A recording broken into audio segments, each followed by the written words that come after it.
안녕하세요. 부통인의 조성호 수장입니다. 제가 말씀을 드릴 것은, 여러분들에게 이제, 물론 부동산도 중요한 부분이죠. 중요한 부분이지만, 중고차라는 것에 대해서 좀 말씀을 드려볼까 합니다. 중고차의 이제 꿀팁이라고 하면 꿀팁인데, 제가 이제 실제 경험을 했던 부분을 말씀을 드리기 때문에 여러분들에게 아마 도움이 좀 많이 되실 겁니다. 제가 이제 그 중고차를 좀 하나를 예전에 좀 사려고 그 시장을 나가보니 차가 사실 어디 있는지 잘 모르잖아요. 대부분의 사람들이 다 그렇죠. 이제 그러다 보니까, 이제 그쪽 시장을 가니까 그 주위에 있는 사람들이 또 오더라고. 와서 차에 대한 거를 뭐 차를 보러 오셨냐? 뭐 이렇게 얘기를 해서 보러 왔다라고 하니까, 그러면 어떤 차를 원하냐? 아니면 금액은 어느 정도 손을 원하냐라고 해서 제가 좀 안내를 해드리겠습니다 하고 이제 얘기를 해서 이제 그분들을 따라갔죠. 가다 보니까 이제 그분들은 또 나름대로 또 그런 정보집을 갖고 있더라고요. 차가 어디에 있고 금액이 어느 정도 되는지. 그리고 이제 수시로 가면서 그걸 보면서 전화를 하시더라고. 전화를 해서 뭐 금액이라든지 이런 부분도 얘기하고 뭐 어떤 사고 유무라든지 그런 부분도 얘기하면서 뭐 저랑 또 얘기하면서 이제 그쪽까지 차 있는 데까지 갔죠. 가서 이렇게 구경을 하다 보니까 사고 유무라든지 아니면은 뭐 직접 또 이제 차를 이제 그분들하고 같이 이제 타고서 한번 또 시승도 좀 한번 해보고 했죠. 근데 차가 너무 마음에 드는 거야. 근데 금액적인 어떤 부분도 이분들이 좀 조정을 해주겠다고 얘기를 하시더라고. 그래서 좋다는 어느 정도 할 수 있냐는 뭐 어느 정도 뭐 얘기를 하시더라고. 그래서 그런 부분을 좀 얘기 듣고 뭐 성능 검사표 뭐 그런 것도 좀 보고 해서 차를 구입을 했죠. 이제 구입을 하고 나서 이렇게 보니까 실질적으로 뭐 이게 좀 알아보니까 제가 한 250에 한 300 정도를 좀 손해를 좀 보고 샀더라고요. 물론 이제 그분이 노력을 해서 저한테 이렇게 뭐 차 있는 데까지 안내를 해주고 뭐 여러 가지를 했기 때문에 물론 뭐 큰 뭐 저 손해는 아니라고 생각합니다. 이제 하지만 이제 이런 부분을 내가 보니까 몇 가지 정도만 알고 있으면 어 그런 손해를 좀 안 보겠다라는 판단이 되더라고. 그래서 좀 알아보니까 대체적으로 이제 그분들하고 가면서 얘기하고 뭐 그분들 행동을 좀 보고 하니 실질적으로 방법은 몇 가지가 없더라고요. 그래서 그거를 좀 한번 해봤죠. 저도 실질적으로 이제 그분들이 하는 부분이 전화지 않습니까? 전화를 통해서 가격 조정하고 얘기하고 차가 어디 있는지 보고 그렇게 대충 찾아가서 얘기하더라고. 그래서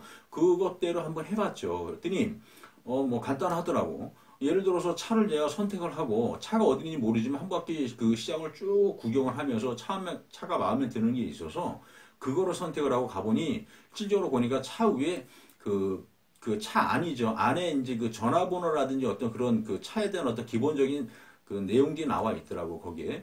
그래서 직접 이제 전화를 걸었죠. 전화를 걸어서 이 차가 얼마 정도 되느냐라고 이제 물어보고 하니 어느 정도 얘기를 하더라고. 뭐 중간에서 제가 이거 좀 한번 볼 수 있겠느냐 하니까 또 누가 와서 키를 주고 하더라고요. 그래서 그 차를 보고 또 시승도 좀 한번 해보고 그 사람들한테 또 얘기도 좀 물어보고 이런 식으로 얘기를 했더니 차가 마음에 들어요. 그래서 이 차를 그러면은 다시 전화를 걸어서 내가 이 차를 좀 살려고 하는데 어느 정도까지 가격 조정이 될 수 있느냐라고 하니까 뭐 예를 들어서 100이든 50이든 좀 다운이 되더라고요. 그래서 이런 부분을 보고 그때 했던 분이 저한테 이제 저를 안내를 해서 이렇게 차를 사게 했던 분하고 큰 차이는 없더라고요. 그래서 오히려 그분들 같은 경우는 그 차주라고 하죠. 차주 주인이죠. 주인.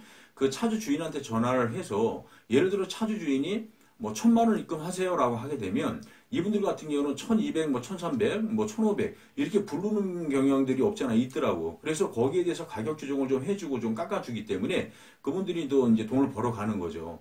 근데 그거를 역으로 내가 똑같이 했더니 그분들이 1,000만 원 입금하라고 할 때 차가 마음에 들어서 이거 하려고 하는데 얼마 정도까지 조정이 되느냐라고 하니 뭐 그분들이 똑같이 50이든 100이든 또 다운을 시켜주더라고. 그러니까 어떻게 보면 오히려 더 많은 이익을 보고 살 수가 있던 부분이죠. 그리고 이 부분을 가지고 어차피 뭐 중고차라는 거는 성능표가 있기 때문에 대충 뭐 보면 알 수 있잖아요. 그리고 또 뭐 사고 유무라든지 이런 것도 이제 확인할 수 있는 부분이 있고. 그래서 제가 이렇게 좀 경험을 해본 결과 첫 번째로는 시장에 가서 일단은 차를 파악을 좀 하고 두 번째는 그 차를 발견하면 거기에 있는 상을 보고 전화를 걸어서 어느 정도 금액이 되느냐라고 여쭤보고 그 다음에 키를 갖고 오라고 해서 그걸 가지고 차를 한번 시승을 좀 해보고 사고 유무를 좀 따져보고 이런 부분을 좀 확인한 다음 차가 마음에 들면 직접 전화를 해서 그분들한테 어느 정도의 그 금액을 할인할 수 있느냐라는 어떤 뭐 쇼부라면 쇼부죠. 이제 그런 부분을 좀 거래를 좀 잘 얘기를 해서 거래를 좀 하면 지금 제가 말씀드린 대로만 하시게 되면 아무리 중고차라고 해도 그 국산차 같은 경우도 뭐 100에서 200 정도, 300 정도 이 차마다 물론 이제 가격대가 틀리지만 그런 차에 따라서 또 가격이 더 커질 수도 있고 적어질 수도 있고 하더라고요.